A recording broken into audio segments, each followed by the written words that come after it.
Hi Libra, welcome to your July and August 2017 Prosperity Report. It's Rena here.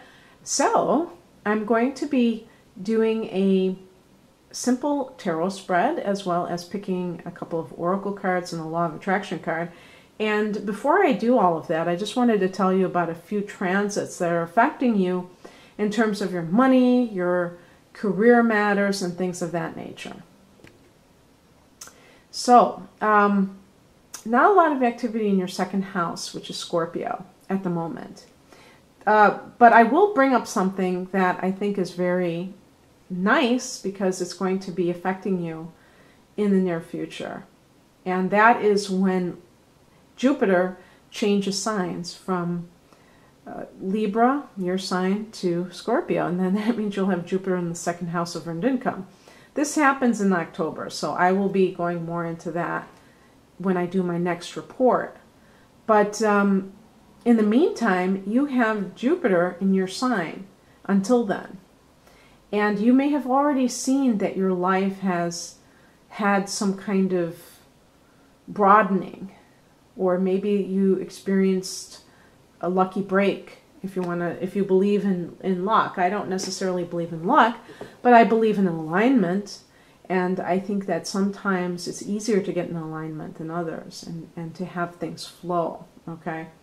So the other thing that I think is really exciting for your sign at this time is that there's a lot of energy, and I call it serendipitous, lucky, fated luck, energy with the North Node in your 11th house in the sign of Leo. But see, the transiting North Node can indicate like things happen to you that may appear random, but they were orchestrated, divinely orchestrated, in whatever house that is supposed to help with your unfoldment to complete whatever it is that you came here to do. And the 11th house is the house of hopes and wishes, the luckiest house. So to have your North Node there for the next 18 months means that you might experience people, places, things that guide you to the life of your dreams. In addition to that, you have 2 new moons, which is a rarity, in this house as well. One of them is July 23rd at 0 degrees of Leo, and then the other one is at 28 degrees of Leo on August 21st. That new moon is actually a solar eclipse. It's a very powerful new moon, can bring in something out of, just all of a sudden into your life, a new reality, a new situation. I think because of this second new moon, the solar eclipse is happening during a retrograde, a Mercury retrograde, that this may be delayed until September at the earliest, but we shall see. If it's something that maybe you planted seeds in this area during the first new moon in July, maybe you have this instant manifestation. And it's nothing you have to do. I mean, a solar eclipse is just like drops in your lap, so to speak. But I do feel that with the first one, you can kind of till that soil. And you also have 10th house activity because you have Mars in this, in this house until the 21st of the month. And I'm talking about July, actually. And then after that, hopefully this train will stop blowing its whistle. And then on the 21st, Mars moves into 11th house of hopes and wishes. So this can be a wonderful time when Mars is in that 10th house, where you really turn it up a notch when with ambition, with your career. The only thing with Mars in a house is that the tendency to overdo things is very great. So you have to make sure that you don't come on too strong, that you're not overly ambitious, and you turn people off with that. But otherwise, you can get a lot done in a short period of time. So yeah, it's really good. Oh, and you know what else is good too is that Venus will be going into this sector on July 31st. So Venus in the 10th house can be you really being very, what would we call it, attractive to your superiors and attracting money in some way, maybe through being promoted, some kind of raise, you know, or a combination thereof. So that's great. So let me put out these cards for the tarot. Now, there you go. That's great. I love that card.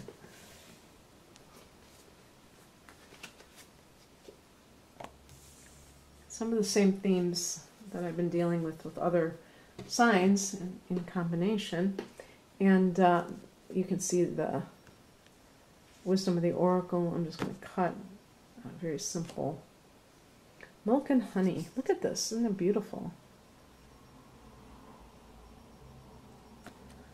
It's not vegan, but it's beautiful. Okay, and then we're going to cut the cards for the earth magic, river, movement. Okay, I'll put this back here. And what about a law of attraction card? Yes, I do believe I will do one of these. These are the cards I'm going to shuffle without looking because both sides have the theme on it. Motivation. I'll just read it right now. These are affirmations. I am motivated, and motivated people help me to improve my finances. That's interesting. And you are motivated with Mars in the 10th house. It's a perfect characterization of what Mars in the 10th house is being super motivated, uber motivated. Okay. So the past position here, picking these very slowly and carefully, is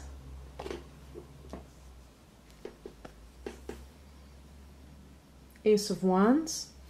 New beginnings. Very enthusiastic about doing something new. This is your past position. So this is, usually I associate that with something you're doing for yourself.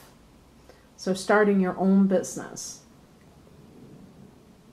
And it doesn't have to be your main gig. It might be something you're doing on the side. You're not sure if it's going to pan out, but you're going to do it. It does seem like there are a lot of people who are doing their own thing. So sometimes I get a little bit nervous about talking in those terms because I'm afraid that some people who are working for other people won't resonate. But I think it's more common than even I realize. And I noticed this starting to happen when the economy went south, is that people started to do it. It was really out of necessity.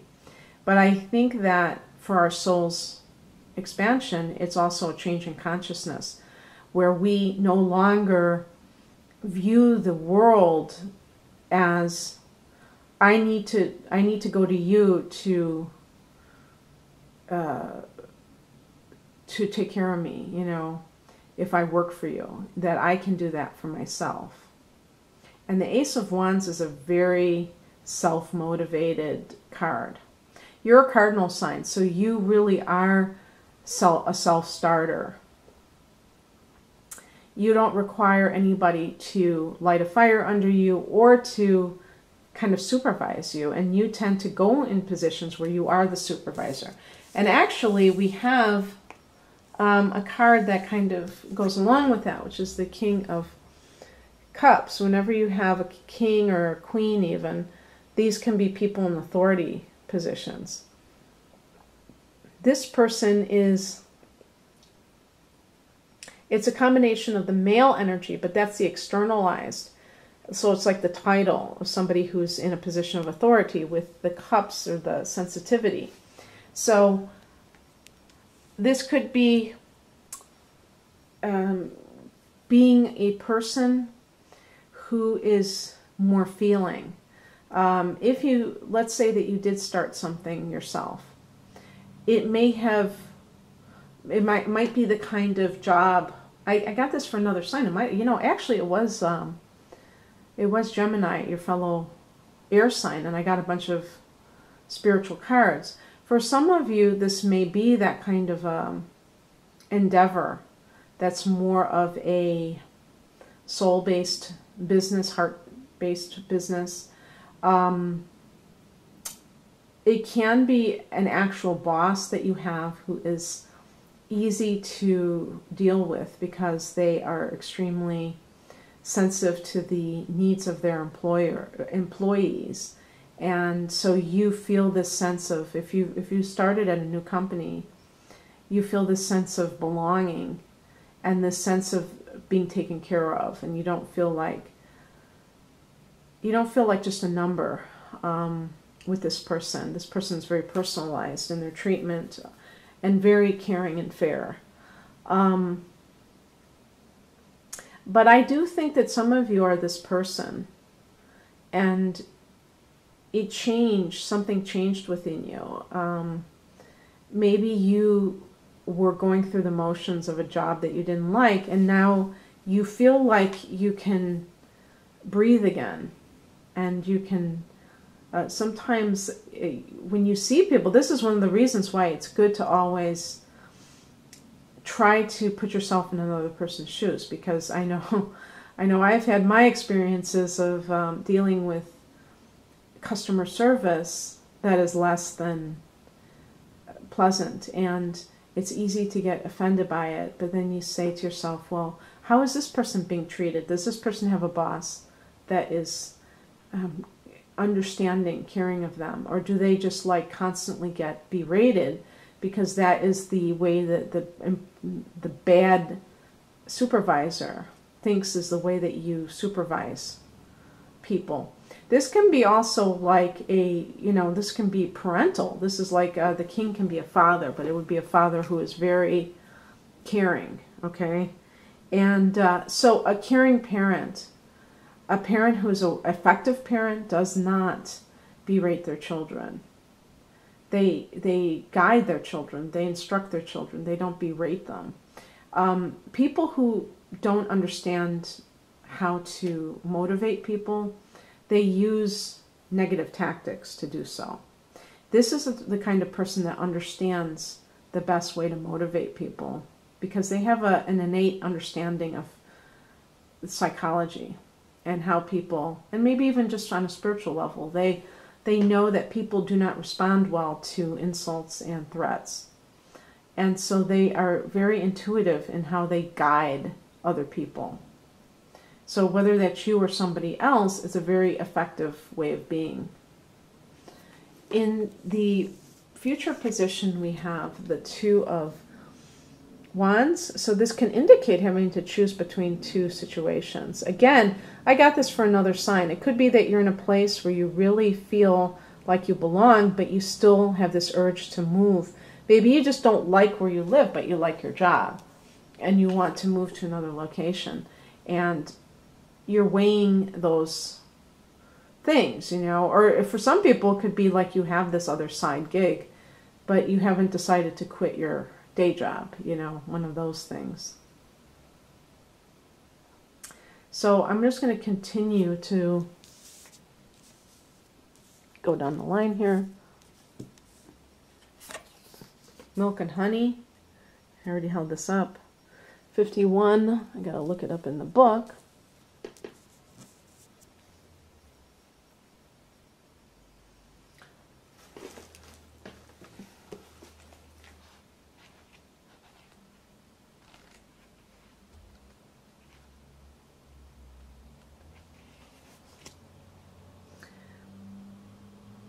The taste of prosperity, opportunities born of authenticity, nurturing abundance, trusting that your needs will be met. The Oracle's message is that you have entered a sweet time in your life, enjoying the land of milk and honey that everyone wants to experience. It's an interlude that feels more languid than ambitious, when all your senses are awake to the unlimited possibilities in your universe.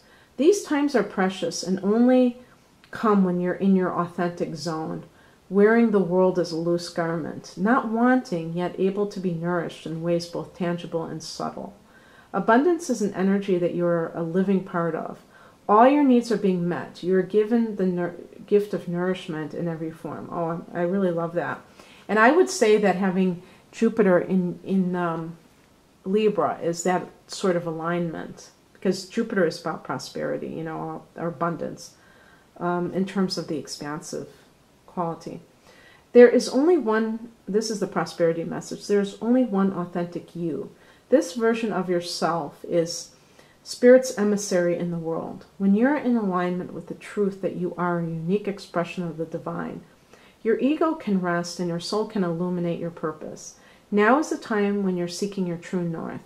When you find this direction, you automatically step into prosperity, and the world brings you evidence of abundance. Miracles are a choice and a way of seeing the world. With every choice you make right now, you have the potential to seize good fortune and embrace your destiny. Opportunities will lead you to your best life now. Be open to them.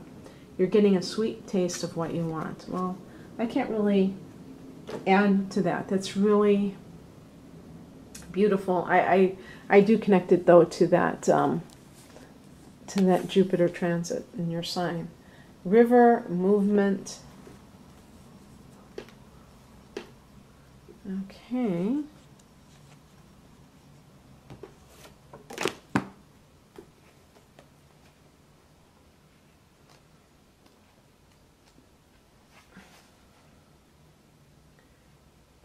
Fighting or blocking the flow of your life force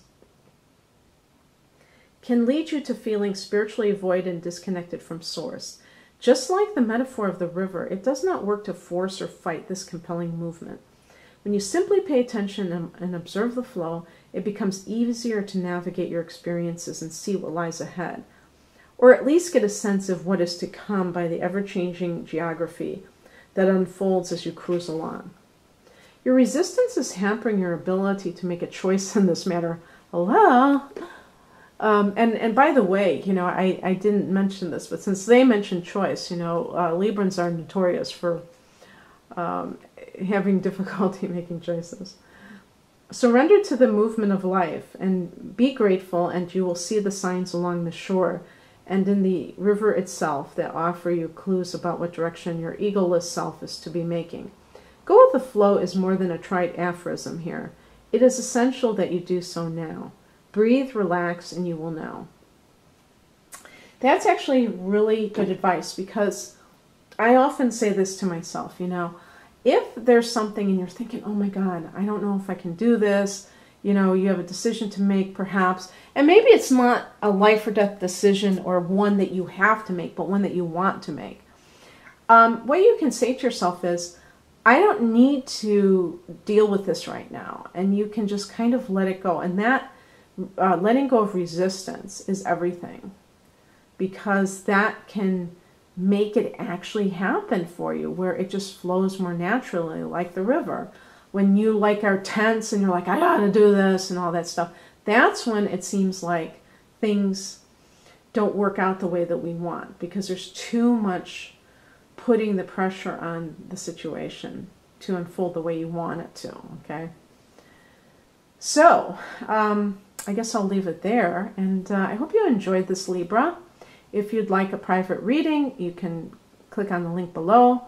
It takes you to rainandmoonastrology.com, which is my website.